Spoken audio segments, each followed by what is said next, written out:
Yo con 12, 14 años ya venía experimentando esa dualidad, ¿verdad? O sea, una parte de mí quería, necesitaba, y otra parte me decía que no podía.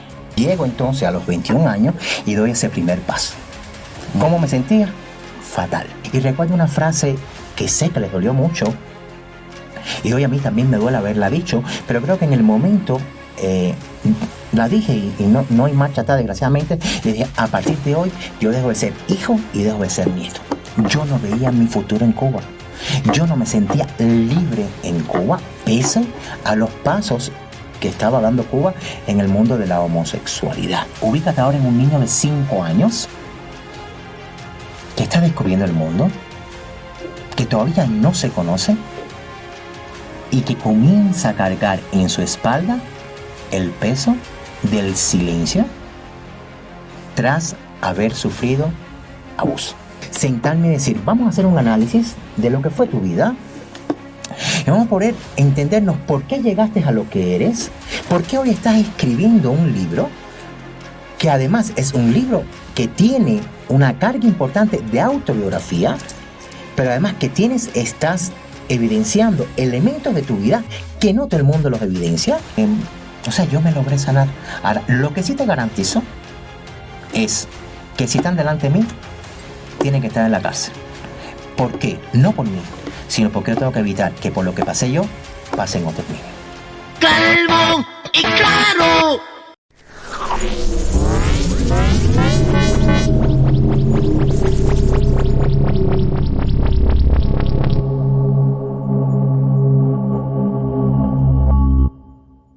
Ariel, ¿qué sentiste ese día en que descubriste que eras homosexual a los 21 años?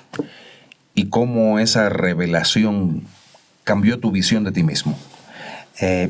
Mira, Giovanni, qué bueno que me hagas esa pregunta. Y más que nada, primero, porque es una pregunta que marca precisamente esta realización o la motivación para realizar este libro. Y además creo que el poder entender este sentimiento o cómo se siente una persona en esa situación resulta realmente importante para la población general o para los usuarios que nos están oyendo. Entonces, si me permites, te voy, por ejemplo, a poner primero una breve contextualización. Ubícate, por ejemplo, en un niño de 12 a 14 años que descubre en ese momento de su vida que su orientación o su inclinación o su deseo sexual, que dicho sea de paso, es un proceso fisiológico, o sea, el impulso sexual es fisiológico, o sea, está inclinado hacia las personas de su mismo sexo. Claro. O sea, tiene 12, 14 años, él identifica o se da cuenta, pero también a la par se da cuenta de que existe una sociedad y una familia que entonces lo margina, lo discrimina, lo marca, lo tacha. Entonces, fíjate, imagínense en ese contexto, 12, 14 años, ¿verdad? Entonces, yo con 12, 14 años ya venía experimentando esa dualidad, ¿verdad? O sea, una parte de mí quería, necesitaba, y otra parte me decía que no podía. Llego entonces a los 21 años y doy ese primer paso. ¿Cómo me sentía? Fatal. O sea, cuando yo doy ese primer paso, automáticamente después de dar ese primer paso, me siento fatal. O sea, es una persona que ya después con 21 años, haber pasado cerca de 10 años pensando, ¿verdad? ¿Qué hago? Lo modifico, lo cambio, lo acepto, lo desaparezco, ¿verdad? Todas esas opciones pasaron por mi cabeza en esos 10 años. Sin embargo, luego de 10 años, decido entonces dar ese primer paso. ¿Cómo me sentí? Fatal. O sea, era una persona con 21 años que responde a un instinto primitivo, básico, precisamente de los seres humanos, que es ese deseo sexual, en este caso solamente hacia tu mismo sexo, pero sin embargo que te sientes tachado, que te sientes marginado, discriminado, ¿verdad? Por una sociedad, incluida tu familia. Entonces, fíjate en ese contexto, cómo ya tú tienes una persona que tiene 10 años pensando, ¿verdad? Y luchando en esa contraposición, esa lucha de poder entre lo que el cuerpo te pide y lo que la mente, ¿verdad? Sobre todo esa mente que ha sido inculcada o que ha sido educada o enseñada sobre la base de las normas sociales, te orienta una contraposición entre eso que tú sientes, ¿verdad? Entre eso que indiscutiblemente trataste de cambiar y en algún momento, ¿por qué no trataste de desaparecer? Pero no pudiste y decides dar el paso de afrontarlo. Entonces, cuando llega ese momento, si me preguntas, estuve en un estado, en ese momento posterior, fue un estado completamente de ambivalencia emocional fatal. O sea, yo quería, pero tenía miedo. Era satisfacción, pero también era recriminación. O sea, Sentías culpa. Sí, sentía una culpa, sentía miedo y culpa a la vez por algo que en el fondo es netamente instintivo, es fisiológico, es normal, pero sin embargo que tienes detrás el látigo de la sociedad. Entonces imagínate cómo tú en ese momento, con 21 años, que tú respondes a algo tan elemental como que es tuyo propio, o sea, es tu forma de expresar tu sexualidad, de cómo te vas a expresar, que no le haces daño a nadie, porque no lastimas a nadie, es un convenio entre dos personas que deciden afrontar eso, ¿verdad? Que no tiene por qué molestar a nadie, porque no le haces daño a nadie en la sociedad. Y sin embargo tienes detrás de ti todo un cúmulo, ¿verdad?, de peso social que cae sobre tu conciencia y que te margina y te lastima de tal forma que estás en esa primera fase, como fue mi caso, 10 años, analizándolo para poder tomar una conducta. Yo me sentí fatal. Y es bueno que me hagas esta pregunta porque las personas a veces, para poder juzgar, para poder llegar a tener una acción recriminatoria o reprender contra alguien, necesita siempre conocer los pros y los contras de esa persona. Entonces, fíjate qué tan complicado. Yo realmente, te lo juro con honestidad, me sentí fatal. Y a ver, mi profesión como actor me obliga a hacerlo, ponerme en la piel del otro, que en la vida cotidiana le llamamos empatía. Ajá. En el caso de ya una profesión como la mía, pues es trabajo. Y cuando se unen ambas cosas, uno empieza a sentirlo un poco más profundo. En situaciones no como la que te tocó vivir a ti, pero similares en cuanto a experimentación de sentimientos, emociones, todos hemos pasado de una forma u otra, y yo también. Cuando uno siente una culpa por algo que no es ni un delito, que no es una contravención, que no es violentar nada de lo que está predispuesto ya en la sociedad, sino simplemente ser uno mismo, con todo su derecho universal de ser uno mismo, pues me imagino que genere conflictos muy serios en el marco familiar y social. Vas arrastrando una serie de amigos que has construido, amistades que has construido a lo largo de toda tu vida. La familia no la has construido, pero son esas personas que siempre han estado. Llegar a ese momento de inflexión de tu vida, en el que comienzas a ser tú mismo, el verdadero tú, ¿qué implicaciones tuvo en el marco de tu familia y en el marco de tus amistades? Mira, si me permite, voy a extender y contextualizar también nuevamente un poquitico más. 21 años de mi primer paso. Por lo tanto, de los 21 hasta los 26, aún yo era, digamos, una persona que asumía mi orientación sexual, era capaz de tener sexo, pero no me aceptaba ante la sociedad. Por lo tanto, desde los 21 hasta los 26, yo estuve como que escondido esa parte de mí y ni mis amistades ni mi familia se enteran. O sea, entonces te estoy hablando, fíjate, para que contextualizar todo el sentimiento y quizás hacer una fusión entre tu primera pregunta y esta segunda. Estamos hablando de un niño de 2 a 14 años que a los 26 años, 26... Es que haces catarsis. Es que haces esa catarsis de decir, aquí estoy, este soy yo, y por lo tanto me deben aceptar tal y como soy, porque no le hago daño a nadie. ¿Y qué pasó? Entonces, a ese voy. Cuando yo llego entonces precisamente a esa etapa de mi vida, ya quizás voy a hablar primero de las amistades, porque la familia tiene un poquitico de peso, un peso más fundamental. Cuando yo llego a esa etapa de mi vida, ya habían amistades desde los 22, 23, que quizás tenían cierta, digamos, intuición de saber hacia dónde estaba mi orientación, ¿verdad? Pero te soy sincero, mis amistades en ese entonces, que bueno, ya estaba estudiando medicina, tenía una amiga que vivía al lado de mi casa, que prácticamente se crió conmigo y era como si fuera mi hermana. Mis amistades no tuve problema, para serte sincero. Yo pienso que ya en esa época, te estoy hablando del 96, 98, ya Cuba quizás de cierta manera venía con una cierta transformación social de aceptación hacia la homosexualidad. Entonces, precisamente ya esas amistades, por ejemplo, tenía mi amiga, esta que te comento, que sigue siendo mi amiga hoy prácticamente como mi hermana. No tuve ningún problema. Al contrario, ella se lo imaginaba, no me preguntó. Sencillamente, en un momento yo hablé con ella, le dije algo y ella siguió conversando conmigo como si no hubiera pasado nada. Eso me dejó frío. Me sentí tan bien, digamos, tan identificado de cierta manera.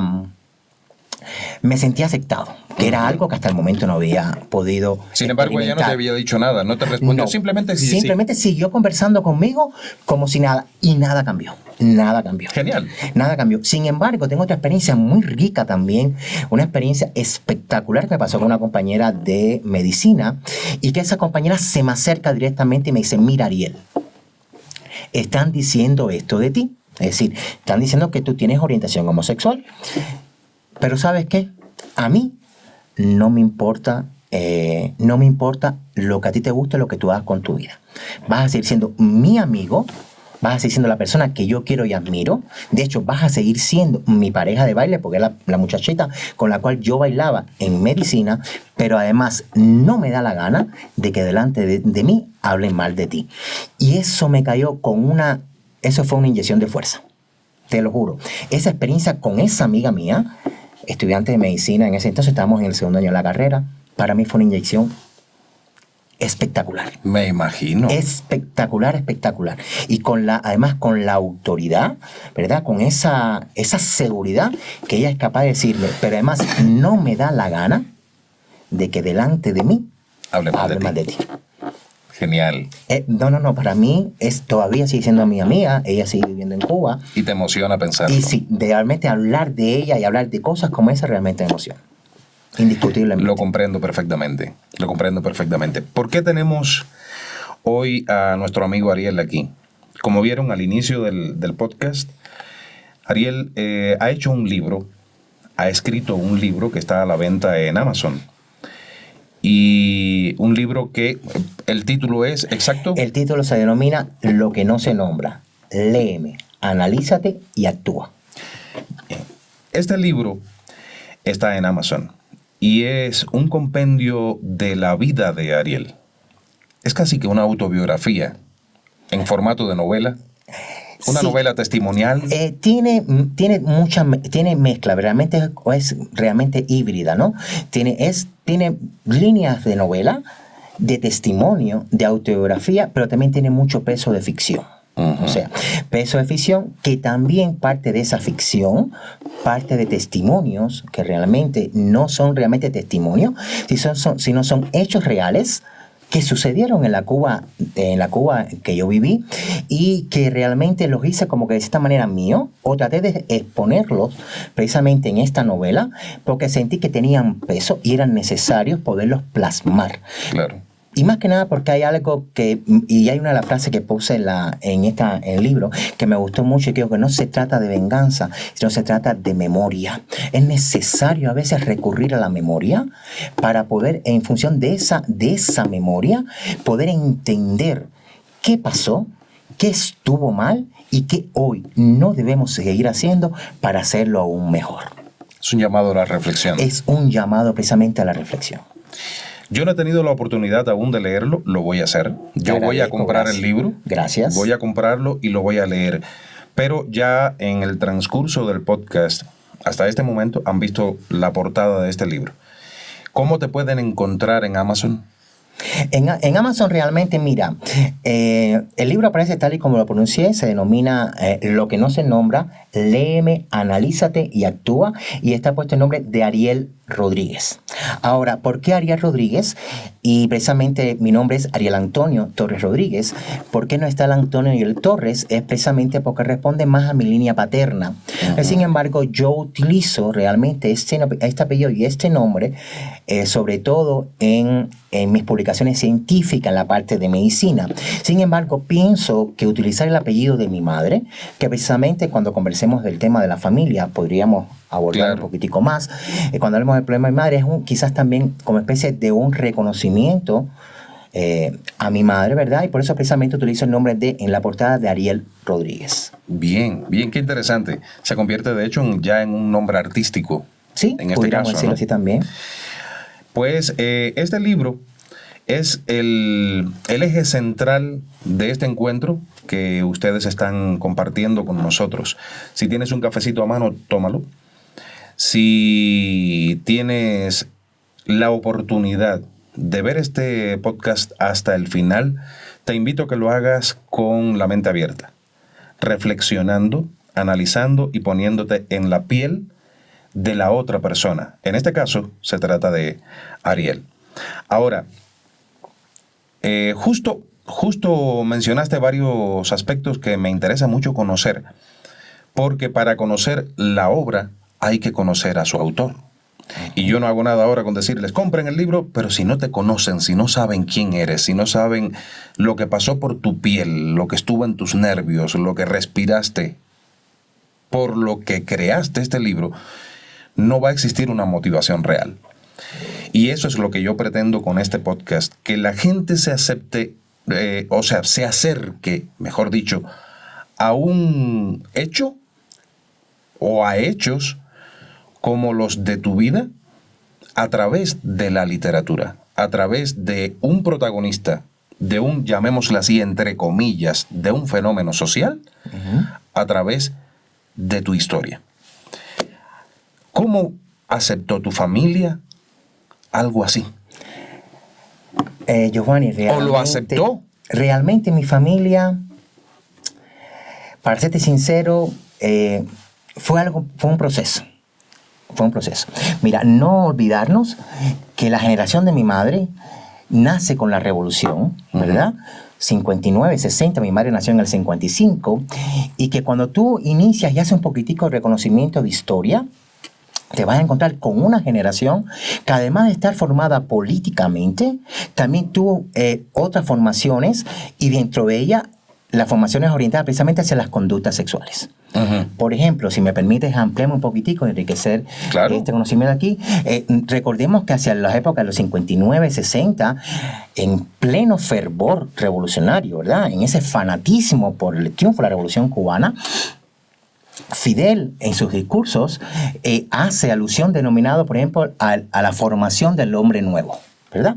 Pero sin embargo, esa formación de ese hombre nuevo en el cual se educa mi madre, como eje central en mi familia, se hablaba del sesgo de la discriminación al homosexual. En 1966, Fidel, en la Universidad de La Habana, en una de sus discursos, plantea, por ejemplo, que no podía permitirse que una persona, le llamábamos una persona distinta, no recuerdo ahora el nombre, realmente es exactamente que utilizaba, no podía ser un ejemplo dentro de la revolución. Dentro de esas personas, él incluía la homosexualidad. Pero además está la historia de las denominadas UMAP, unidades militares de apoyo a la producción, que eran precisamente, entre comillas, unidades de apoyo, pero que en esa época se conocían como, o fueron popularmente conocidas como campos de trabajos, en los cuales también estaban incluidos los homosexuales. Entonces tú tienes una madre, como lo tengo yo en mi caso, que nace en el 55, que se educa en el contexto de la Revolución Cubana, donde los primeros años de la Revolución Cubana, completamente una marginación, una discriminación, precisamente a la homosexualidad. Y cuando yo me enfrento y yo le digo a mi madre, entonces, mami, soy homosexual, o sea, mi madre de primer momento no lo asimila. Ojo, si bien es cierto, ella no es capaz de no asimilarlo o entenderlo, tampoco me niega ni me rechaza. Que eso también es muy importante. Entonces, ¿qué es lo que pasa? Yo tengo mi núcleo en ese entonces familiar, estaba compuesto por mi madre, mi abuela y un hermano menor que tenía aproximadamente, cuando yo me afronto como tal, tenía aproximadamente 10 años. Un niño. Un niño. Mi madre realmente no lo entiende, mi abuela tampoco lo entiende. Entonces, no es el hecho de que ellas me nieguen ni me rechacen, sino que no me dan la libertad de expresarme, ¿verdad? O sea, yo no podía llevar una persona a mi casa, yo no podía tener una intimidad en mi casa, pese a que tenía un cuarto lo suficientemente independiente. Yo no podía hablar de esos temas en mi casa.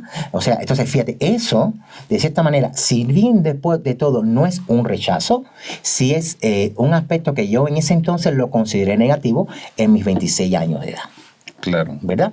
Entonces, en ese momento, cuando yo me siento en esa situación, ya yo había comenzado a bailar, que es una de las facetas de las que vamos a conversar, mientras estudiaba medicina. Ya yo era una persona que, a pesar de estar estudiando medicina, bailaba de noche, tenía la capacidad de autofinanciarme.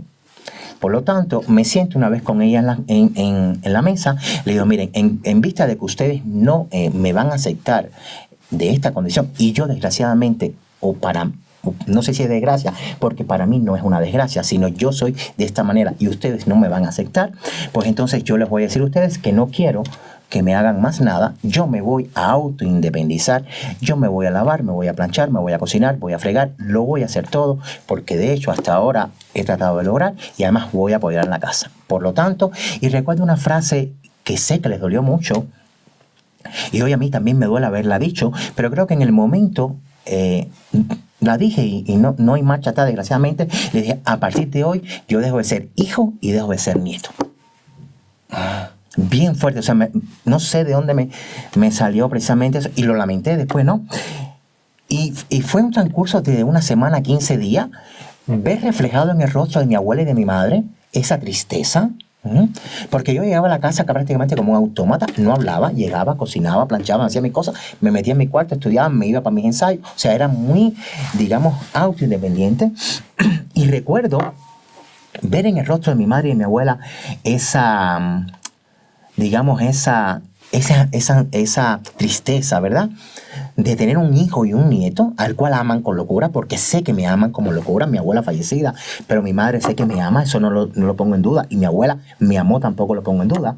Pero ver esa tristeza en ellas me dio llegó un momento en que, como tú decías ahorita, ponerse en los zapatos de los otros.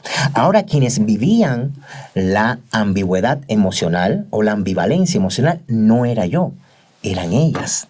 Tenían un hijo o un nieto que era homosexual, pero una sociedad que los iba a reprimir. Claro. A él y a ellas. Entonces, en ese contexto, cuando yo me pongo en los zapatos de ellas también, yo comienzo en un acercamiento. Comienzo a trabajar también en la parte psicológica de cómo yo tuve 15 años para poder llegar a ver quién era. Entonces, en ellas, en una semana, me iba a costar. Sobre todo, considerando todo este proceso por el cual ellas también pasaron, y toda esa formación por la cual ellas pasaron, y esa educación sexual a las cuales ellas también tuvieron acceso por la época en que les tocó vivir. Y entonces me tocó ponerme en sus zapatos e irlas suavizando, ¿verdad? A tal punto que, llegamos a un acuerdo. Y el acuerdo fue precisamente en Cuba, lo que se conoce, nosotros conocemos en Cuba, lo que se llama permuta, ¿verdad? En el cual vivíamos una casa muy espaciosa, podíamos cambiarla por 2 casitas. Entonces mi madre, mi abuela y mi hermano se fueron a vivir para una casa y yo me fui a vivir independientemente para la otra, ¿verdad? Prácticamente empecé desde cero a vivir solito, una cama, 2 butacas y una cocinita.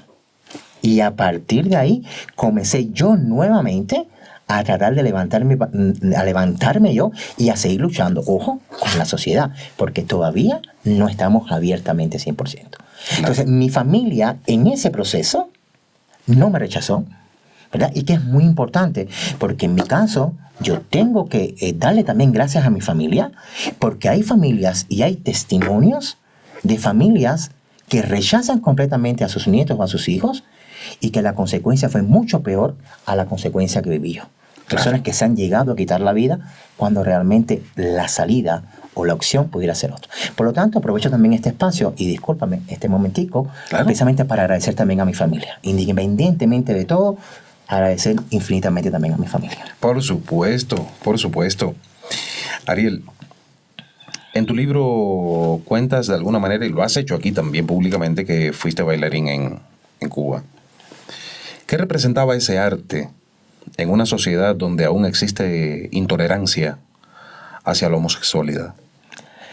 Mira. Para ti, en lo personal, ¿qué significaba estar en ese escenario? Mira, cuando uno, como yo, identifica que tiene la posibilidad de hacer más de lo que estaba haciendo en ese momento, que era estudiar medicina, y descubre que tiene aptitudes con C y con P para pararse en un escenario y poder bailar, es una puerta de salida. Eso fue una válvula.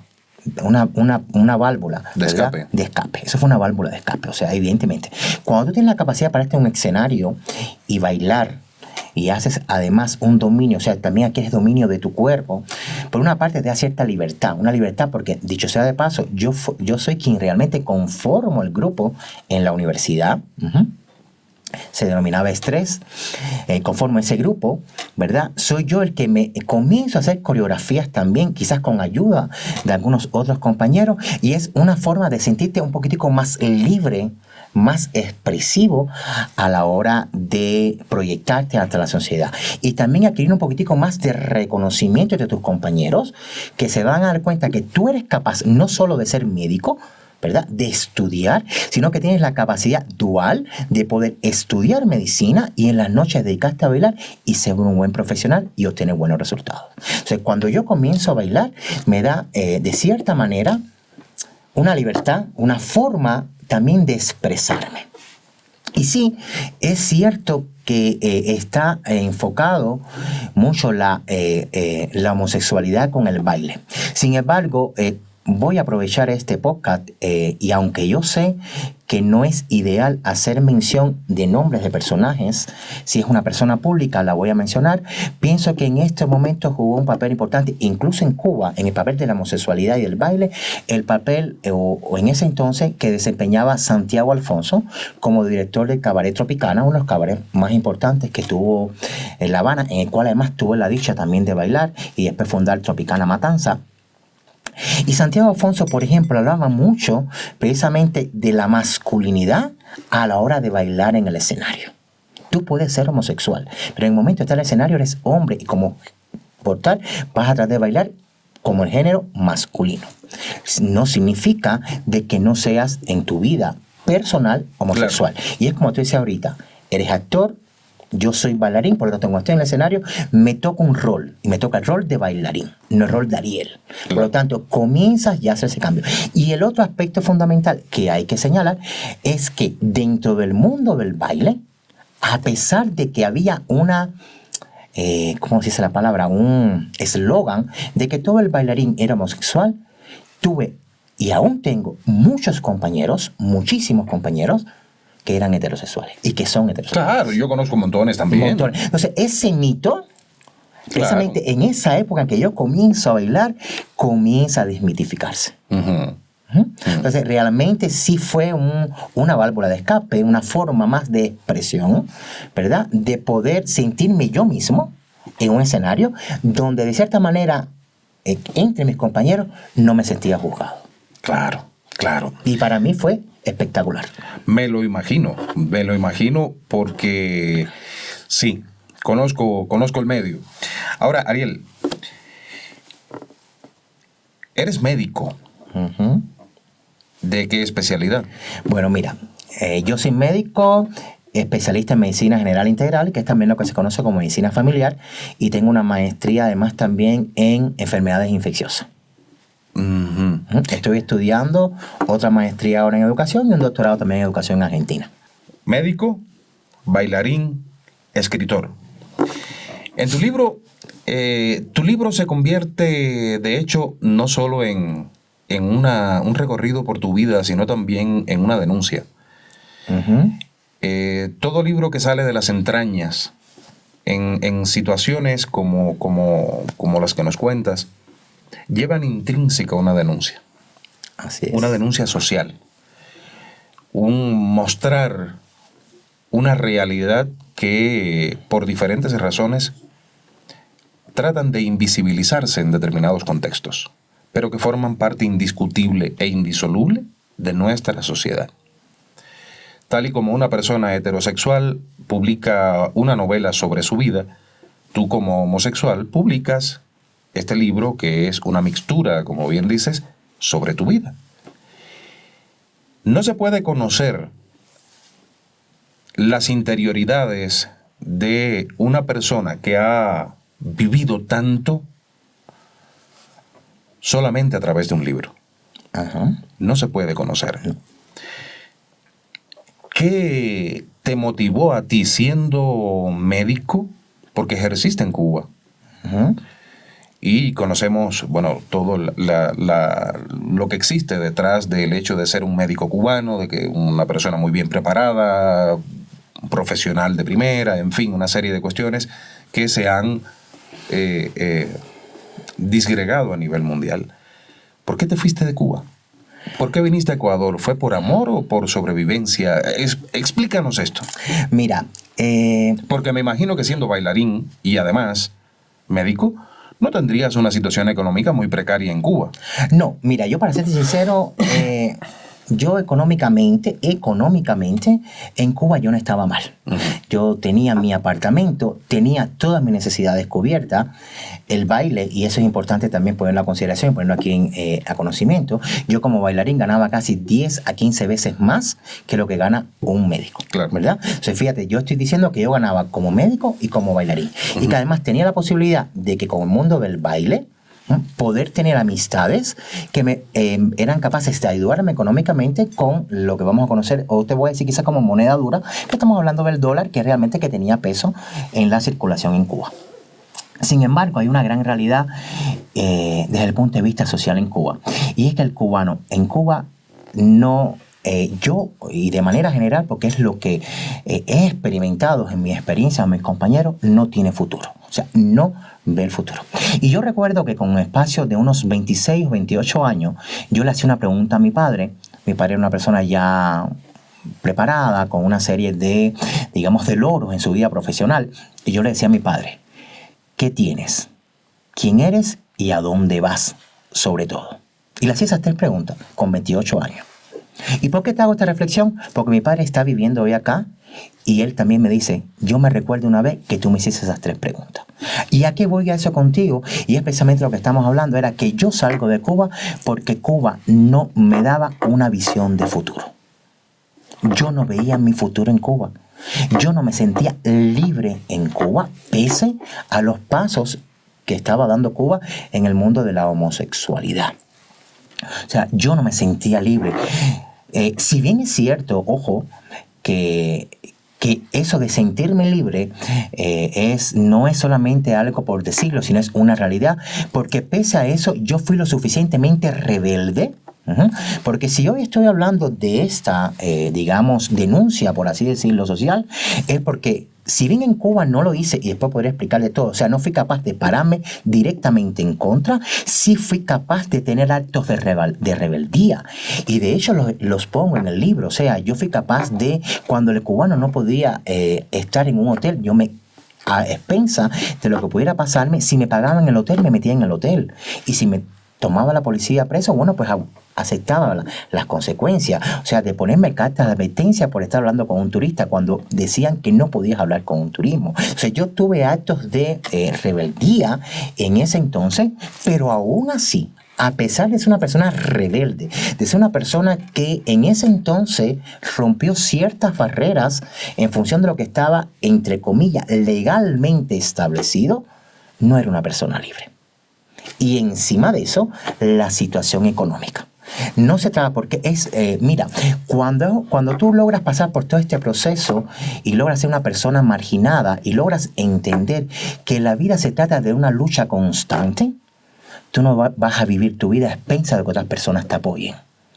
Tú reconoces entonces la necesidad de autovalerte, de autoindependizarte y de saber que eres lo suficiente para poder vivir. Y sin embargo, eso, libertad, economía, esperanza, futuro, no lo tenía en Cuba. Por eso te vas a Ecuador. Decido emigrar a Ecuador. Y al llegar a Ecuador, ya sintiéndote migrante, ¿cómo viviste el obvio, evidente contacto cultural, o sea, choque cultural más bien dicho, como cubano, médico y homosexual? ¿Tú encontraste apoyo en Ecuador o enfrentaste alguna barrera doble en ese sentido? Mira, vamos quizás a fraccionarlo por, digamos, por por categorías, por así decirlo. En el punto de vista profesional, bueno, primero, en el contexto de que yo llego a Ecuador, ya mi padre vivía en Ecuador, por lo tanto me recibe mi padre y su pareja aquí en el Ecuador.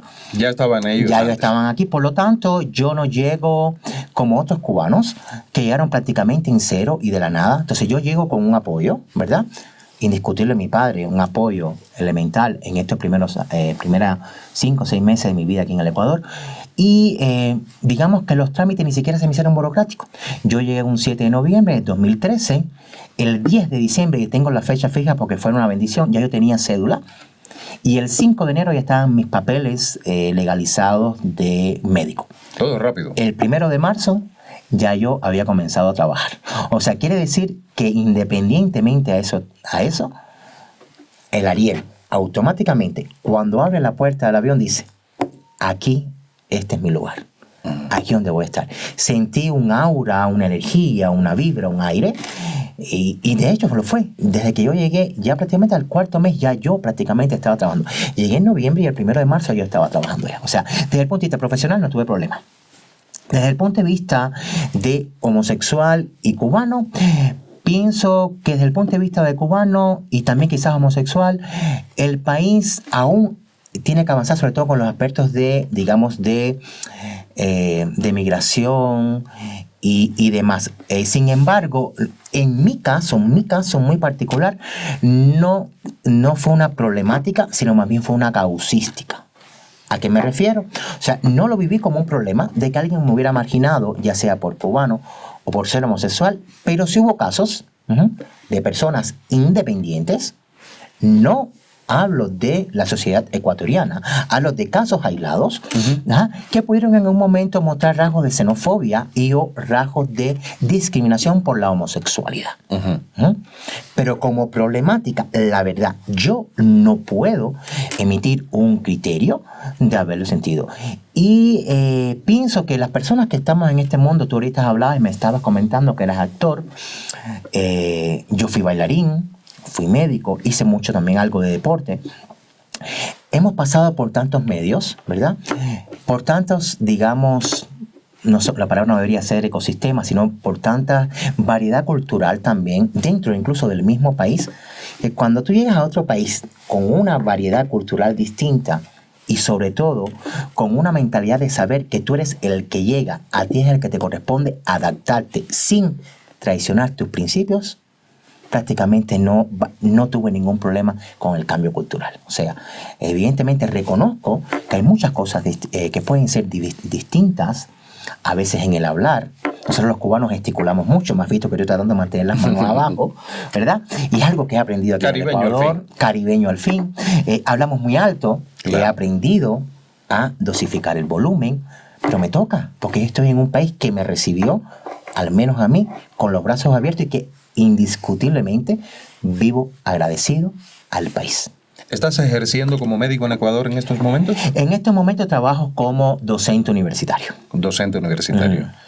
¿En qué plantel estás? Bueno, mira, aprovecho de paso para hacer un eslogan, invitar a los jóvenes que quieran estudiar medicina y otras carreras. Trabajo en la Universidad Tecnológica Indoamérica, con sede en Quito. Es una universidad con proyección de futuro, con una visión que está haciendo muchos cambios, ¿verdad? Mucha inversión, mejorando la calidad. Y también trabajo en la universidad, en la UTLA, que es la Universidad de las Américas, que también es una universidad ya reconocida, ya con prestigio, ¿verdad? Y que también además esta universidad tiene una visión muy futurista, sobre todo en la formación también de los médicos. Un privilegio que tienen tus alumnos entonces. Un privilegio. Y yo también, te soy sincero, y ya que tocaste este tema, disculpa que te interrumpa. Claro. No sabes, yo comencé hace aproximadamente 4 años, retomo mi vocación por la docencia, porque en Cuba tuve la oportunidad también de hacer docencia, pero cuando llego aquí no hago. Y hace 4 años que la retomo. Y créeme que también es un privilegio para el docente, cuando realmente es de vocación o siente amor por lo que hace, poder interactuar diariamente con la juventud. No sabes qué enriquecedor es eso. Claro. En todos los aspectos. Claro. Y a mí particularmente vivo enamorado de mi profesión y no sabes qué enriquecedor también y qué privilegio resulta para mí tener estudiantes más jóvenes que yo que me ayudan hoy sobre todo a entender cómo está evolucionando el mundo, Claro. hacia dónde va, Claro. y cuáles son aquellas cosas de mi mundo que yo tengo que seguir haciendo hincapié para que se mantenga en el mundo de ellos. Realmente yo también estoy ¿Se puede saber tu edad? privilegiado. Yo tengo 51 años. 51 años. También yo. Entonces estamos ahí, tenemos para hablar. Sí, hay mucho que hablar, Medio mucho que siglo. hablar. Sí.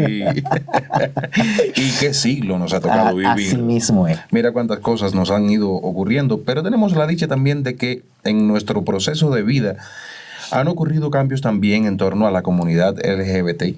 Ujú. Han ocurrido cambios muy interesantes a nivel mundial, Ujú. independientemente de que aún quedan muchas cosas por lograrse.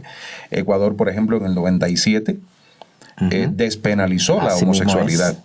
En el 98 la Constitución de Ecuador introdujo la prohibición de discriminación por orientación sexual. Ujú. Y la Constitución de 2008 incluyó explícitamente la orientación sexual y la identidad de género como categorías protegidas contra la discriminación. Lo estoy leyendo aquí textual como aparece, literalmente. ¿Cómo tú ves la evolución de la cultura LGBT en Ecuador desde que llegaste a este país? ¿Y qué llevarías de la parte cubana a esta escena?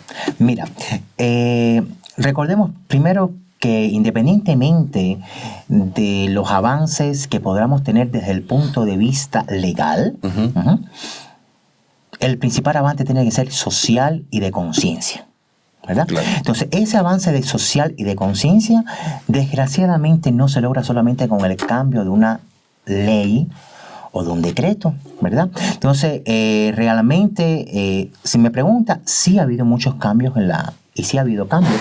Esto que tú señalaste desde el punto legal, esto desde el punto de vista de que existan espacios propiamente LGBTI, Q+, que existan realmente espacios no solo de diversión, sino también espacios de debate, de discusión, o sea, de propuestas que van más allá. Ya, por ejemplo, Ecuador creo que si lees allí, y beso, mal recuerdo, 2019-2022, 2019 creo que acepta Ecuador ya el matrimonio homosexual, y en el 2022 se celebran las principales, digamos, nupcias o Las primeras. las primeras uniones entre parejas del mismo sexo. Y entonces esos son avances que son importantes, indiscutiblemente Claro. son importantes. Pero además también lo ves en tus compañeros de trabajo, lo ves en el medio, lo ves también en esa capacidad de que a veces abres internet y buscas en YouTube, ves un congreso, ves un evento, ves un espacio como este que tenemos ahora, o ves un espacio político más público, más abierto, donde se habla abiertamente precisamente de la homosexualidad, o se habla no solo de la homosexualidad, sino de la orientación sexual abiertamente en todo su esplendor o en todo su diapasón y su diversidad, precisamente para buscar un debate más rico, más amplio, ¿verdad? Entonces sí, evidentemente la comunidad ecuatoriana ha avanzado muchísimo. ¿Qué nos queda?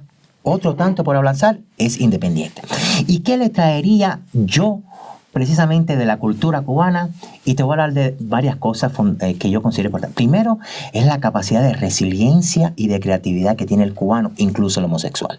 A mí No me gustó esa palabra que dijiste, perdóname. Resiliencia. Incluso el homosexual. No, general. No hay Bueno, diferencia. es verdad, no hay diferencia. No hay diferencia. No hay diferencia. Estoy muy de acuerdo contigo. Yo mismo que estoy del lado acá. Esos son los rezagos. Y son rezagos. los mismos los rezagos. Esto es un ejemplo elocuente de todo lo que hemos venido vivido. hablando. Así mismo. Subconscientemente. Subconscientemente salen palabras, salen represiones internas, salen Así mismo es.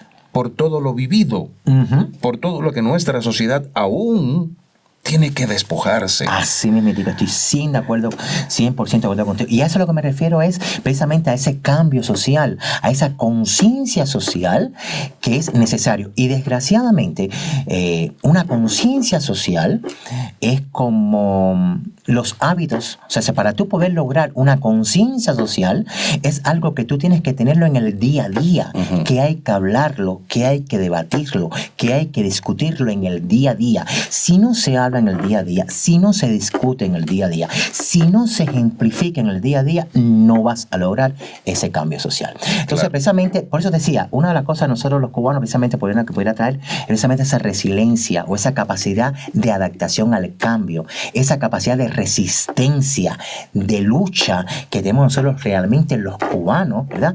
De poder ser tan resilientes, de adaptarnos con esa facilidad al cambio, de tener esa capacidad de lucha, pero sobre todo esa característica de encontrar el humor, de encontrar quizás de hacer de las desgracias un chiste que además te permita poder vencer ese obstáculo y salir adelante. Bien. Publicaste tu historia en Amazon para llegar al mundo. Así es.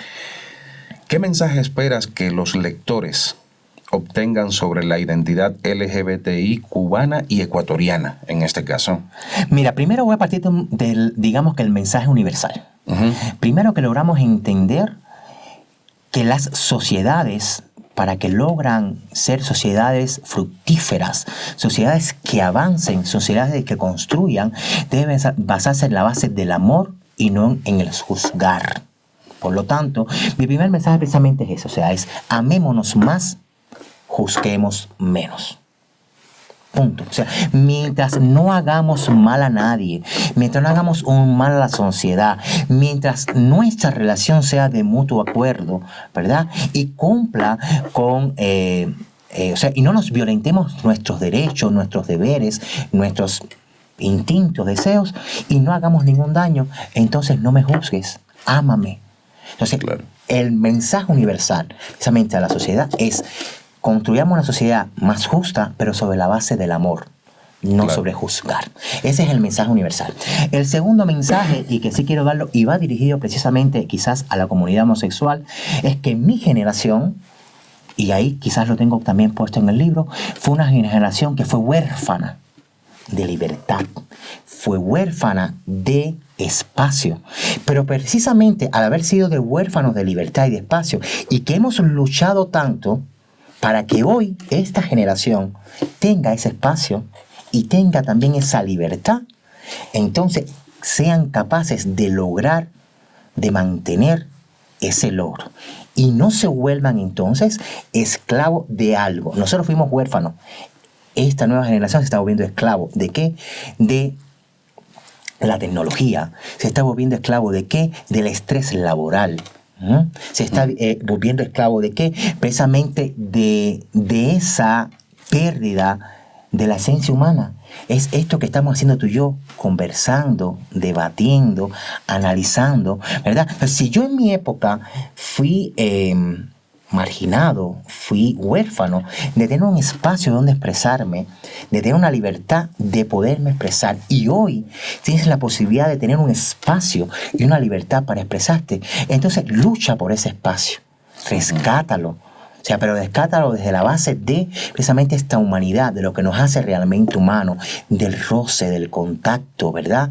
De ese deseo de conocernos, y no te vuelvas esclavo de la Internet y mucho menos del estrés social que estamos viviendo actualmente. Ariel, hay dos cosas en las que quiero que conversemos, ¿no? En Cuba, por ejemplo, independientemente de todo esto que estás planteando, que es una realidad, fue una realidad, sigue siendo una realidad, no solo en Cuba, sino en toda América Latina y en muchos otros países del mundo.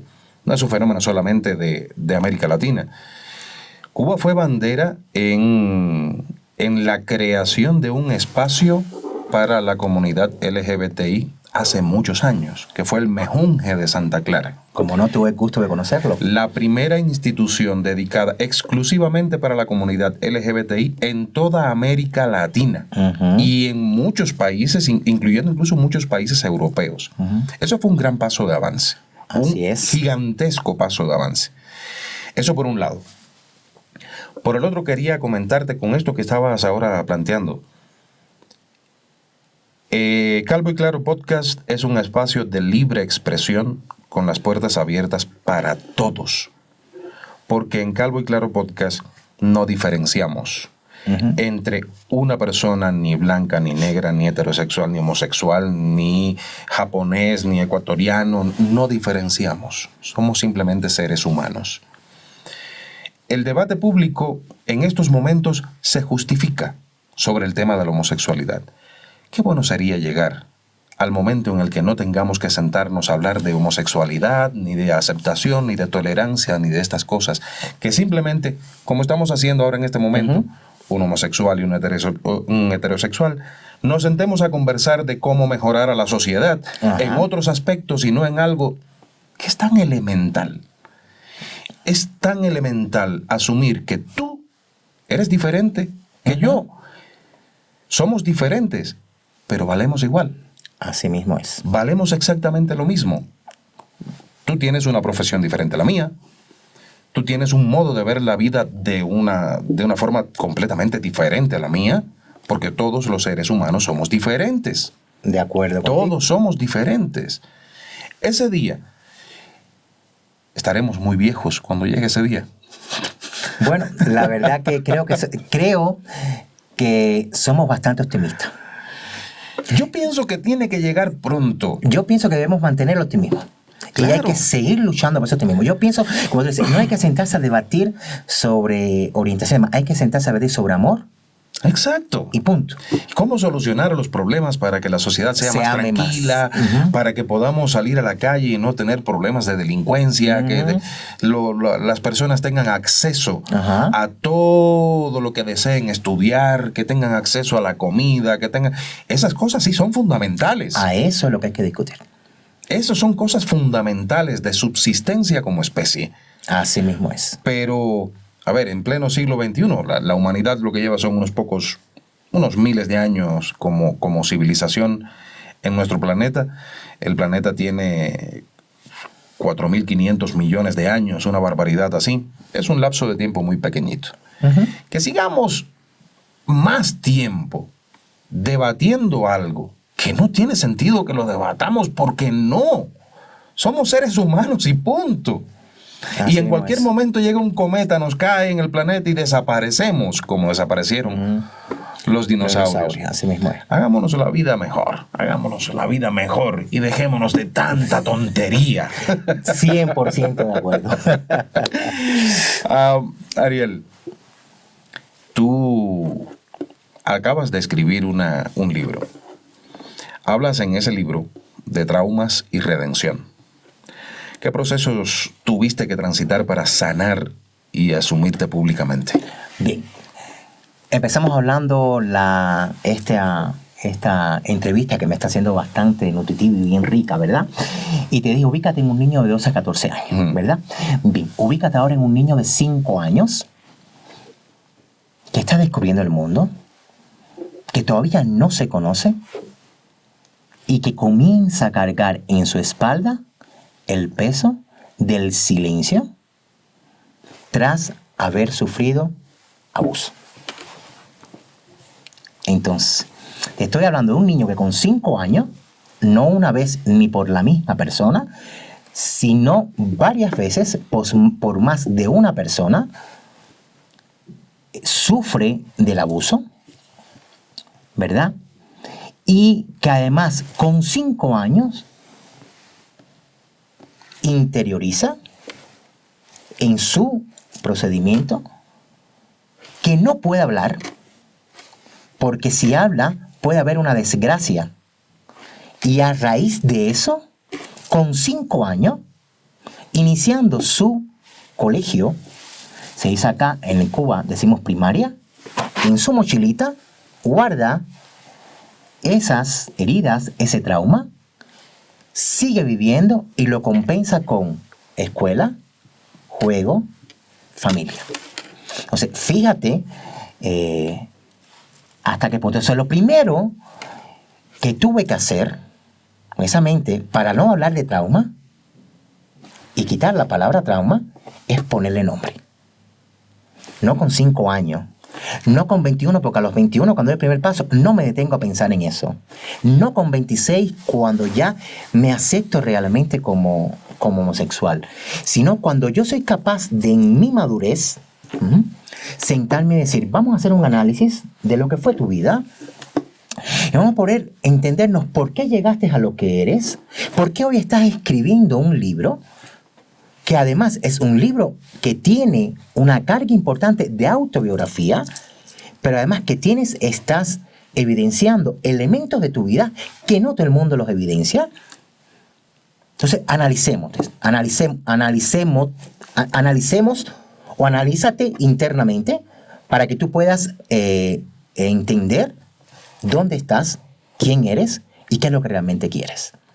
Entonces, por eso te digo, ubica. Entonces, lo primero que hice fue precisamente poder decir, bueno, esto no es un trauma, lo fue, hoy no puede serlo.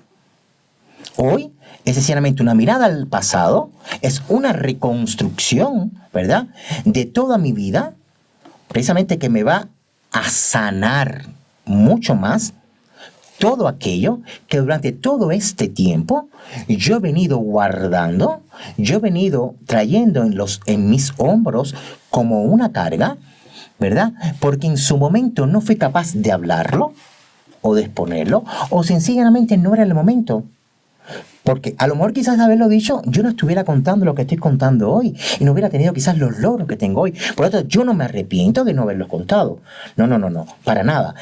Sencillamente hago una reconstrucción de lo que fue toda mi vida. Y entonces te estoy diciendo que precisamente eso, que en mi libro aparece quizás como trauma en ese entonces, lo primero que hice fue ponerle precisamente nombre. Esto fue un abuso sexual.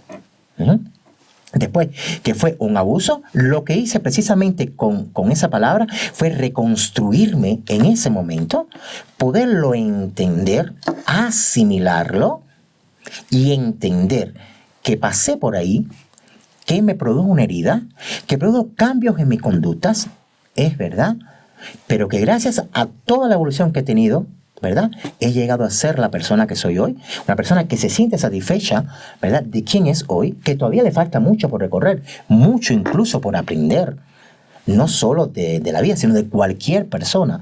Puedo seguir aprendiendo, pero eso fue lo que me tocó. Entonces, precisamente en ese proceso, en psicología los psicólogos hablan de la denominada crisis de los 40. Entonces, los psicólogos te dicen que las personas cuando llegan a los 40 años hacen una crisis que se denomina así, la crisis de los 40, comienzan a mirar hacia atrás, comienzan a decir aquello que quisieron hacer y que no hicieron, y como la vida se les está acabando, quieren hacerlo ahora. Yo hice posiblemente una crisis de los 40 tardía, precisamente por todo lo que he vivido. Y entonces no es el hecho de haberme arrepentido de hacer un análisis de aquello que no hice, sino hice un análisis, retrospectivo e introspectivo de todo lo que fue mi vida. Y entendí y dije, tienes una vida que fue bastante amplia, diversa, rica, y creo que hay elementos de tu vida que tú deberías, exponer o divulgar porque pudieran llegar a ser un mensaje. Si llegan muchas personas, bueno, pues eso sería lo ideal. Pero si llega uno y puede hacer un cambio en esa persona, también es una obra. Si todos en la vida, diariamente, nos propusiéramos hacer un cambio positivo en otra persona, la sociedad cambiamos al mundo. Mejor. Cambiamos al mundo, definitivamente. Así mismo. Sí, a veces decimos, o escuchamos decir, no, tú no vas a cambiar el mundo. No, yo sí puedo cambiar el mundo. Si yo logro que una persona sea mejor, ya estoy cambiando el mundo. Pero si esa persona hace lo mismo, se convierte en una cadena y todos vamos a estar influenciados por ese cambio. Así mismo es. Es así. Esto que acabas de decir es aleccionador. Porque hay muchas personas que llegan incluso a sus últimos momentos de vida sin haber descodificado lo que les ocurrió en su vida y el porqué de muchas cosas. Y hoy, a ese hombre sano que está delante de mí, ¿le quedaría algo por decirle a aquellas personas de sus 5 años que le provocaron ese daño? Mira, primero, yo pienso, mira, si me permites ampliarme mucho más a la hora de hablar, ¿no? Yo soy una persona que soy muy, que capto mucho el ambiente. Y una de las cosas que tengo, que me gusta, que a veces son mis hobbies, es la televisión. Yo veo, por ejemplo, Mentes Criminales, que es una de las series que me fascina y que ha tenido mucha teleaudiencia a nivel mundial. ¿Y qué pasa con Mentes Criminales? Que ellos te hacen precisamente el análisis de las mentes, de las conductas que llamamos conductas aberrantes o conductas que realmente sí tienen que ser sancionadas, ¿verdad? Porque cumplen o están violando la ley. Y entonces reconocen a estas personas no como personas que actúan directamente en el sano juicio mental, sino que tienen una alteración o lo que sí se reconoce como una enfermedad. Entonces yo hoy por hoy estoy sanado, o sea, no tengo nada que decirles a ellos porque, o sea, yo me logré sanar. Ahora, lo que sí te garantizo es que si están delante de mí, tienen que estar en la cárcel. ¿Por qué? No por mí, sino porque yo tengo que evitar que por lo que pasé yo, pasen otros niños. Muy bien. Eso sí lo tengo claro. Pero decirles yo algo, reprocharles algo, la verdad no. En estos momentos no. Pero sí te garantizo que si estuvieran vivos y están aquí ahora, o están con un ojo 100% arriba de ellos, o tienen que estar presos. Porque lo que sí puede pasar es que ningún otro niño vuelva a pasar por lo que yo pasé. Te felicito. Gracias. Te felicito. ¿Cómo nace tu vínculo con la escritura, Ariel? ¿Y qué te motivó? A ver, ¿eres médico? ¿Eres bailarín? ¿Eres un profesional?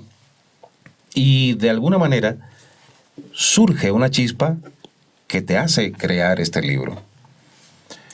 Es el libro que está ahora en Amazon y que todos pueden adquirir. Yo les recomendaría que después que terminen de ver el podcast, después que terminen, porque esto no ha terminado, después que terminen, ahí mismo en su teléfono, entren a Amazon y cómprenlo. Ya con esto que están viendo, tienen un avance muy importante de lo que hay en ese libro.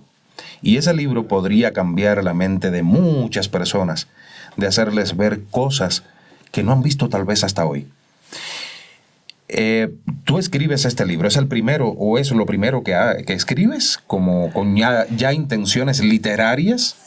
Bueno, con intenciones literarias no, porque por ejemplo, yo sería más o menos, tendría unos 12 años, en un concurso que se hizo en el municipio, gané un evento de poesía. Después, a los 21, 23 años más o menos, estando en Tropicana, hice también otro evento de poesía y también ganó un evento de poesía.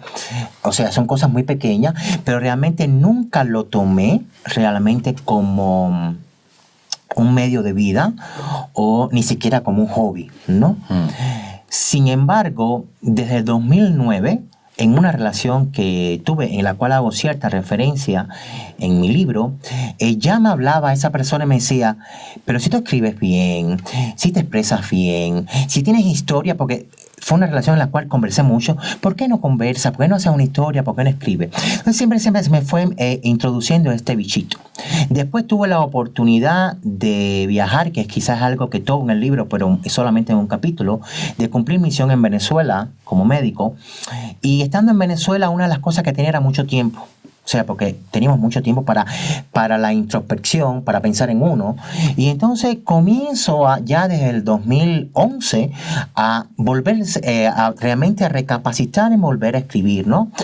Llego acá al país, o sea, regreso a Cuba, vengo acá, pero pienso que el peso, digamos, del estrés social y del estrés laboral no me dio esta oportunidad. Ya hace 4 años, cuando comienzo a trabajar como docente, se me vuelve a despertar esta chispa por volver a escribir, pero ya cuando inicio, que hace aproximadamente 1 año y medio, inicio realmente como docente tiempo completo, es donde evidentemente la chispa dijo, aquí estoy, es tu momento, tienes que hacerlo. O sea, cuando yo me doy cuenta, y es una de las cosas fundamentales que debe hacer un docente, o sea, un docente tiene que ser lo suficientemente, digamos, hábil o tener esa perspicacia o esa motivación, quizás no es un don o una capacidad, sino es la motivación para poder escribir, no solo el hecho de escribir, digamos, su obra, su vida, sino escribir mensajes que puedan llegar a la educación, porque precisamente nuestros educandos, ¿verdad? Nuestros estudiantes son la esperanza del futuro. Claro. Si tú no eres capaz como docente de transmitirles a tus estudiantes mensajes positivos, mensajes de fe, de fuerza, de fortaleza, entonces realmente no estás cumpliendo tu labor como docente. Claro. Entonces no la cumple. Entonces ya cuando yo me comienzo tiempo completo a trabajar como docente, yo digo, me toca. Y si lo puedo hacer, pues adelante. Y qué bueno, porque tenemos un libro que yo voy a leer. Léelo tú también. Y después vienes aquí de nuevo, ves el podcast y comentas. Por cierto, regálanos un like, suscríbete al canal si no lo has hecho y compártelo en tus redes sociales, porque este mensaje de hoy debe llegar a millones de personas y tú nos puedes ayudar con eso. Ahorita, como dicen en Ecuador y como dicen en México y en otros sitios, ahorita es el momento. Mencionaste una palabra que, incluso un tema que no estaba previsto en la entrevista, pero que lo acabas de sacar. Hablaste de fe. ¿Ya? ¿Crees en Dios? Mira, el problema de la creencia de Dios parte indiscutiblemente de la educación que tú vas teniendo, primero de tu seno familiar y después en la escuela. Cuba, recordarás que uno de los problemas también que tuvo Cuba, una de, digamos, de las marginaciones o discriminación que tuvo Cuba con el triunfo de la revolución fue precisamente hacia la religión. Por lo tanto, yo me crio en una familia completamente laica, o sea, una familia atea, creo que es atea, como se dice, ¿no? Atea, una familia completamente atea, no creo que la palabra sea laica, sino una familia completamente atea, donde no se cree en Dios. Para nada. Sin embargo, en mi proceso de vida, yo he aprendido a creer en algo más allá de lo que yo soy capaz de ver y de lo que yo soy capaz de palpar. Por lo tanto, si me preguntas si yo creo en Dios, sí creo en Dios. Pero creo en el Dios, en ese Dios omnipotente, en ese Dios que está en cada uno de nosotros, pero sobre todo en cada una de las obras buenas que hacemos cada uno de los seres humanos. El Dios de Spinoza. Entonces creo precisamente no en el Dios, y no quiero hacer una discriminación en lo más absoluto, porque como tú bien lo dices aquí, esto es una conversación. Entonces no creo directamente en ir a una iglesia a oír precisamente quizás a un cura, pero sí creo, por ejemplo, en la tranquilidad que me da una iglesia cuando voy a buscar paz. Por ejemplo, yo a veces siento la necesidad de buscar paz, de buscar un espacio muy tranquilo, donde yo pueda encontrarme muy sereno, donde yo tenga que tomar una decisión muy difícil y necesito una paz interna muy, que sea muy ecuánimo, muy tranquila. Entonces voy yo solito, me siento solo en la iglesia y converso. Yo converso. Pero, por ejemplo, como mismo te digo que converso con Dios o creo en Dios, hay noches en las que yo me acuesto a dormir y converso con mi abuela que está fallecida o con un hermano que me falleció. ¿Por qué? Porque es una forma mía de retribuirles todavía a ellos que aún los quiero, que aún los recuerdo, que fueron, son y serán importantes en mi vida y que donde quiera que se encuentren, les voy a seguir deseando también lo mejor. Entonces, esa es mi forma, quizás después de haber tenido una educación completamente atea, de creer en Dios. Interesante. Te iba a preguntar, pero ya con lo que me has dicho, es obvio, ¿no? Pero te iba a preguntar si desde esa perspectiva, ¿cómo veías al diablo? Yo, como mismo te digo, yo pienso... ¿Crees que existe un diablo? Yo creo que las personas tienen su instinto o tienen su naturaleza, porque capaz que viene condicionada de los genes que tenemos desde la época primitiva. Y a medida que tú vas avanzando en la sociedad, se van creando normas, leyes, restricciones que van precisamente en contra de esos primeros genes o esas primeras conductas primitivas que tuvimos en la sociedad. Las normas sociales. Las normas sociales. Entonces nosotros instintivamente tenemos comportamientos que pueden ser positivos y que pueden ser negativos. Claro. Por lo tanto, los positivos vamos a decir los que están, digamos, favorecidos por Dios y los negativos que están favorecidos por el diablo, por así decirlo. Pero sin embargo, tú estás en la capacidad de tener una conciencia y un razonamiento que te permite distinguir entre lo que tú vas a hacer para bien y entre lo que tú vas a hacer para mal. Entonces, en el momento que tú eres capaz de separar, identificar y tener bien claro qué puede ser correcto y qué puede ser incorrecto, incluso, ojo, y eso es también un debate filosófico importantísimo, donde se plantea el límite entre lo correcto y lo incorrecto cuando realmente son netamente cualitativos, no lo puedes cuantificar. Entonces, pero sí tienes que tener una capacidad de poder prescindir de uno. Por lo tanto, no creo tanto en el hecho de que exista el diablo, sino creo que existen las personas que en el desarrollo de su vida no han sido capaces de distinguir este bien y el mal. Aunque hay que recordar entonces que existen patologías, enfermedades que ya son intrínsecas a la capacidad de raciocinio y de conducta moral del ser humano para tomar decisiones y terminan tomando decisiones incorrectas o haciéndole un mal a la sociedad. O sea, somos nuestro propio Dios y nuestro propio diablo. Yo pienso que sí, que hay que buscar un yin y un yang y hay que buscar un balance de forma tal que te mantengas siendo una persona de bien en la sociedad. Por supuesto. ¿Cuál es tu próximo proyecto artístico, médico o literario, Ariel? Bueno, mira, profesionalmente, desde el punto de vista como docente, vengo con muchos deseos de seguir trabajando como docente, muchísimos, de seguir trabajando con nuevas generaciones y con las que aún tengo. O sea, eso es fundamental. Estoy terminando un doctorado y otra maestría precisamente en educación, porque sí quiero seguir creciendo como profesional del mundo universitario. Y profesionalmente me quedan muchos retos todavía por cumplir. Mucho, sí es algo importante eso, ¿no? Y dicho sea de paso, aprovecho la oportunidad porque una de las enseñanzas que les doy a mis estudiantes es decirle, uno en la vida tiene que trazarse metas y saber que cuando uno dice yo quiero esto, tiene que tomar ese camino. Y cualquier caminito que aparezca que te desvíe, no debes irte por ahí, porque al final tu meta se te va a ir prolongando. Entonces, eso es importante y lo aprendí con 29, 30 años más o menos con una relación. ¿Hace poquito? Sí, hace poquito que lo aprendí. Hubiera querido aprenderlo antes. Por eso siempre se lo repito a veces mucho a mis estudiantes. Ustedes decidieron estudiar medicina, esfuércense. Y hasta que no sean médicos, cuidadito con que aparezca algo que los desvíe su camino. Si eso aparece, eso en un lado, ya llegará el momento, sigan por ese camino. Esa es una de las cosas desde el punto de vista profesional. Desde el punto de vista literario, ya tengo en perspectiva la segunda parte de este libro. ¿Sí? Sí, ya lo tengo precisamente estructurado. Es un libro que va a ser un poquitico, digamos, más con temas psicológicos y sociales más profundos, ¿verdad? Con temas que aún constituyen siendo problemas en la sociedad y que va a ser una consecutividad del primer libro, ¿verdad?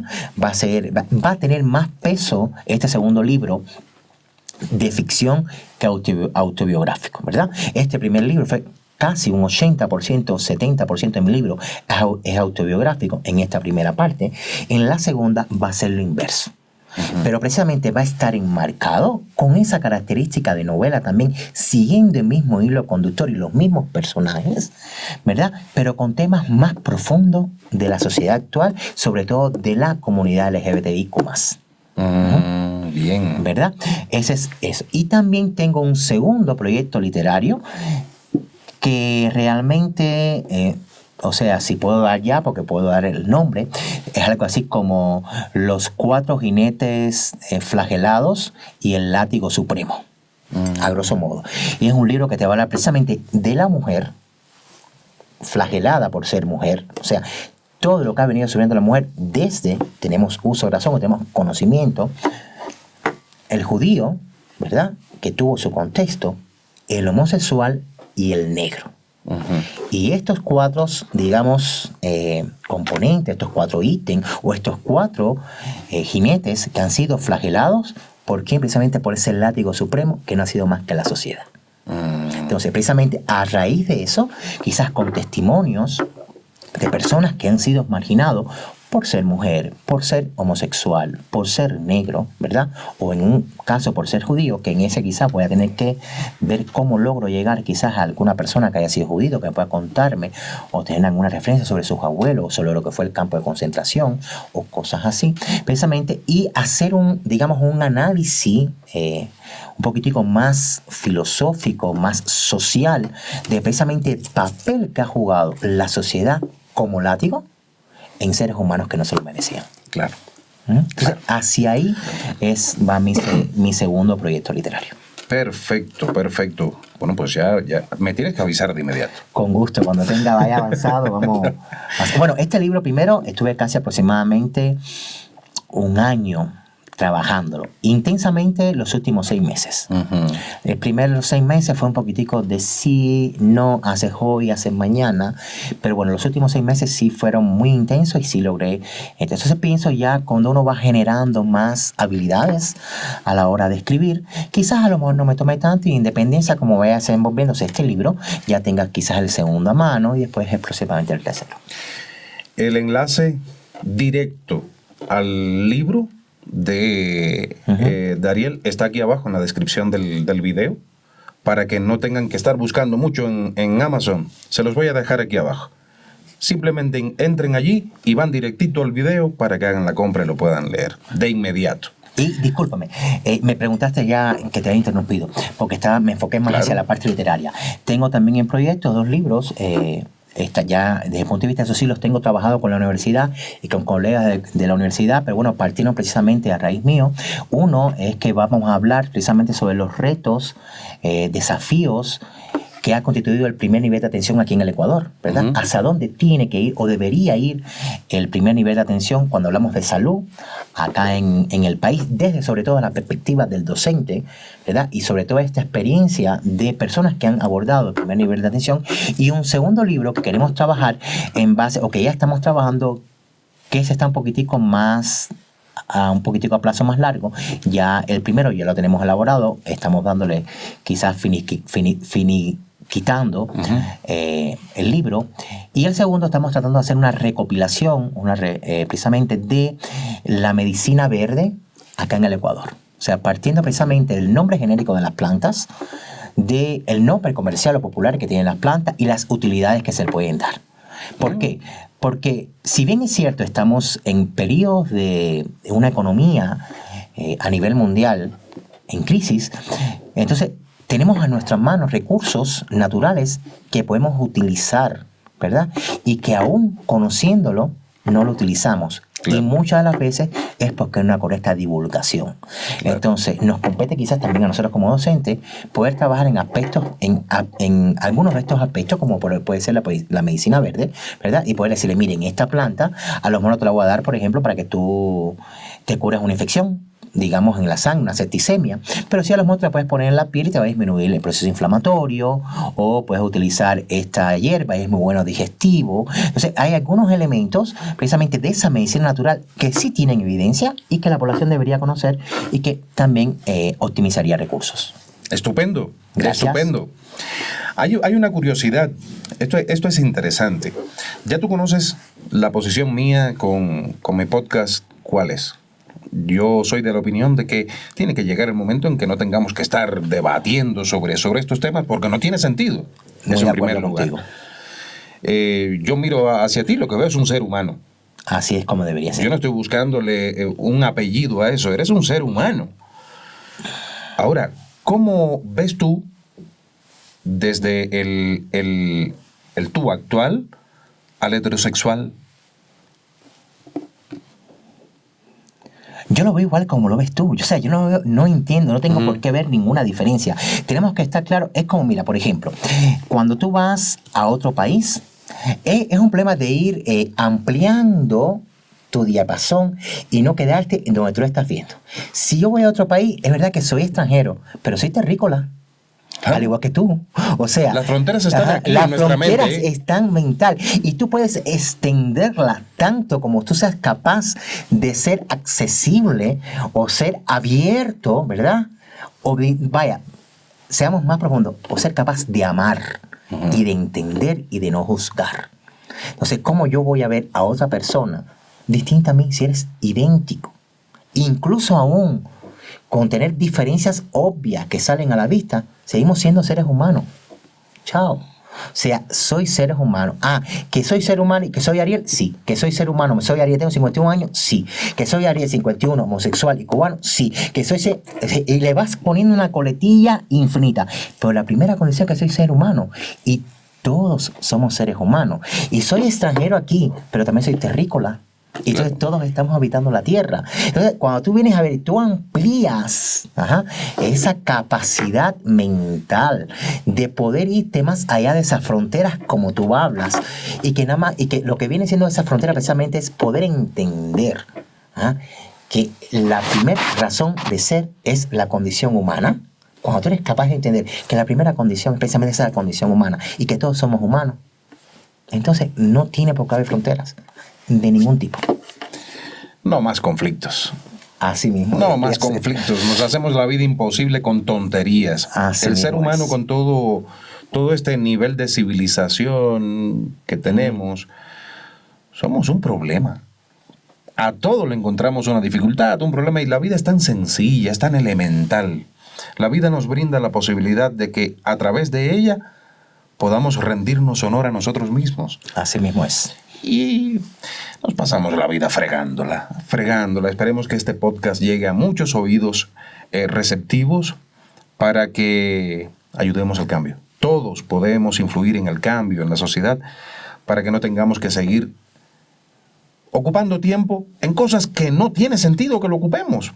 Porque como lo hemos visto aquí, miren las manos, en fin, somos exactamente iguales. Iguales ante la sociedad. Somos diferentes en todos los sentidos, porque incluso la mayor puede que yo tenga más ADN de un tipo y tú tengas más de otro, puede que tú tengas un RH negativo o positivo. Somos diferentes, pero valemos exactamente lo mismo. Fronteras en la mente. Y cartelitos, esos cartelitos que se ponen son los que nos hacen daño. Extranjero, por ejemplo. ¿Extranjero? ¿Extranjero? Somos una sola especie humana. Así mismo es condición humana. Che, tonterías humanas. Así mismo es.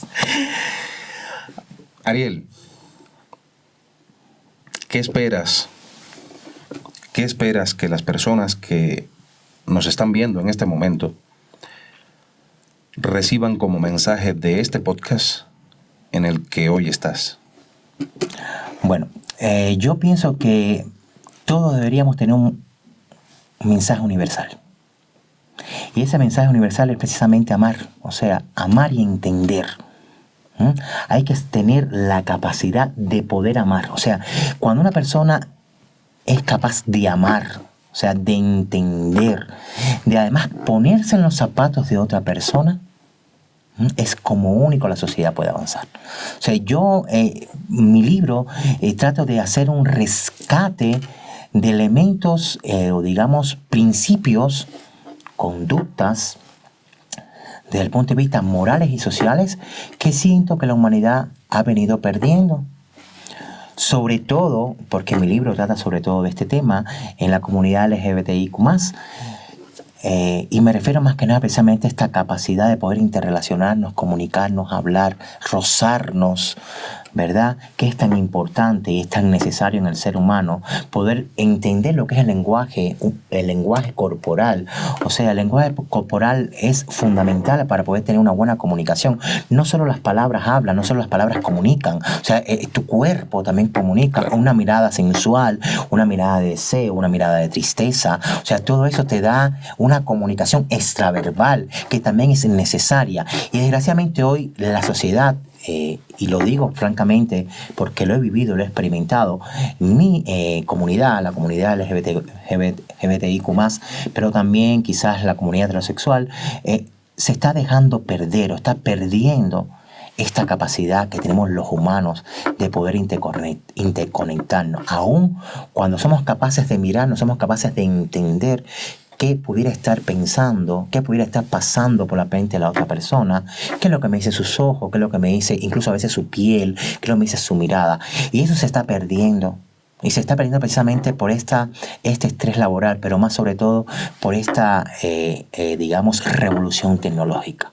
O sea, hoy entras, te la pasas, ves las personas que incluso estás en una comunidad, estamos compartiendo en una mesa y ves a la persona que tiene el celular y se ha pasado 90% de la conversación con el celular en la mano y 10 se ha enterado de lo que hemos compartido, de lo que hemos hablado. Y cuando tú miras para atrás, yo por ejemplo, cuando miro para atrás en mi vida, yo no tengo memorias gratas de estar sentado frente a un televisor. No, no tengo memoria grata de estar delante de un celular. Tengo memorias gratas de estar en amigos queridos, en mi madre, en mi hermano. Entonces, ¿por qué permitir que hoy esta revolución tecnológica nos quite lo que nos hace esencialmente humanos? Si hoy pudieras hablar con aquel Ariel del descubrimiento, con aquel Ariel de aquel momento, allá en Cuba, ¿qué palabras de aliento le darías? Bueno, primero le diría que perdiste mucho tiempo en autojuzgarte tú mismo, en autoflagelarte. Tenías que haber dedicado más tiempo a luchar por quién eras. O sea, era indispensable. O sea, no tuviste que haber esperado 11 años para dar el primer paso y después 6 años más para reconocerte. No. Ariel, de 21 años, yo te hubiera dicho a ti en ese entonces, si tuviera la oportunidad de decirte, no te autoflageles. No te autolimites. Sé tú mismo. Y sobre todo, el ser humano logra su mayor expresión cuando es capaz de igualar su yo interno con el externo. Pero desgraciadamente no tenía la madurez que tengo ahora. Por supuesto. Todos de alguna manera desearíamos decirle algo al que fuimos en determinado momento de nuestra vida. Sería genial tener esa oportunidad. Pero sin embargo, y esto es importante, cuando yo hago esta autorreflexión y tú me haces esta pregunta de qué le diría a mi yo de 21 años, no se lo estoy diciendo a mi yo de 21 años, pero sí se lo estoy diciendo a mis estudiantes que hoy tienen 21 años. ¿Verdad? Porque es el momento en el que ya yo reconozco, ¿verdad? En el cual yo maduré. Entonces voy a dar la posibilidad a esos estudiantes que no tuve yo cuando tuve 21 años. Claro. Entonces, una forma de ver en ello reflejo.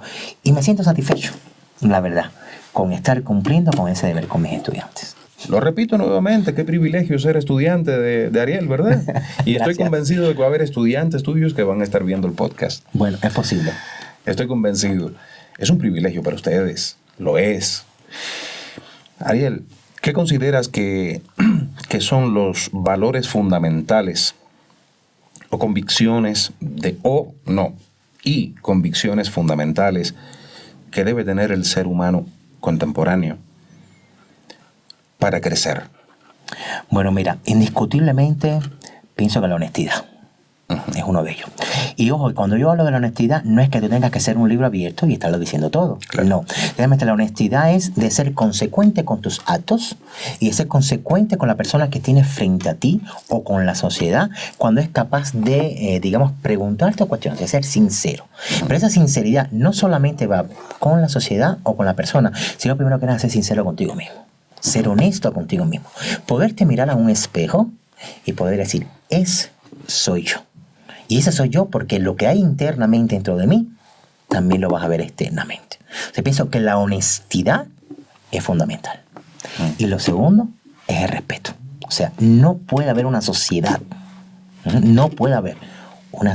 un individuo que logre una máxima expresión si no es capaz de respetar. Así es. Respetar. Y parte del respeto conlleva que tú seas una persona que seas capaz de conocer cuál es tu rol en la vida, cuál es tu lugar en la vida, cuál es tu deber, cuál es tu derecho, cuál es tu responsabilidad. ¿Dónde llega cada uno de ellos para con la otra persona y dónde llegan los de la otra persona para contigo? ¿Dónde estableces el límites y dónde eres capaz de respetarlo? Sin llegar a juzgar. Porque una cosa es juzgar y otra cosa es opinar. Entonces, cuando tú eres capaz de opinar con todos estos elementos de honestidad, de respeto, de responsabilidad, que es otra de las que debe tener la humanidad, como principio, ¿verdad? Es importante. Entonces, no te voy a hablar, por ejemplo, de inclusión, porque cuando tú eres capaz de respetar, tú eres inclusivo. Claro. Entonces, para mí, te hablo de honestidad, respeto y responsabilidad. Perfecto. A mi juicio. O sea, quizás habrán otros elementos que pudieran faltar, pero para mí yo consideraría los 3 fundamentales. Hay un libro que leer. El enlace está aquí abajo, debajo de nuestro podcast, para que lo adquieran de inmediato, para que lo lean y para que lo comenten también. Aquí también lo pueden hacer. Estoy convencido de que Ariel va a estar atento al progreso de este podcast y estará contestando cualquier pregunta que tengan ustedes para él. Así no, incluso pienso que es genial. Miren, yo pienso que una de las cosas características debe tener digamos un ser humano, y quizás también en este caso yo, una persona que se va a lanzar en el mundo literario, es la capacidad de la resiliencia o de la apertura. Entonces, si hay una observación, si hay quizás alguna sugerencia, pues bienvenida también. O sea, estupendo. Yo no tengo problema con eso, al contrario, van a ser bienvenidas. Claro, evidentemente toda observación y cada sugerencia, independientemente, puede ser o no tomada o considerada. Claro. Pero de que la voy a analizar, de que la voy a considerar, téngalo por seguro. Y de que no me va a molestar, tampoco. Vamos a hacer un pequeño ping-pong. Perfecto. Un pequeño ping-pong. Yo te voy a decir y tú me respondes con muy pocas palabras y, si es posible, con una sola. Perfecto. Cuba. Esperanza. Indiscutiblemente. Y lo digo porque la necesita. Cuba necesita hoy esperanza y futuro. Hoy Cuba... te agradezco que me hayas hablado de Cuba, porque me hablas de Cuba y se me salen las lágrimas. O sea, ver hoy en la situación que se encuentra el pueblo cubano es deprimente. Por lo tanto, para Cuba pido esperanza y futuro. Ecuador. Agradecimiento eterno. Mamá. Amor. Papá. Papá.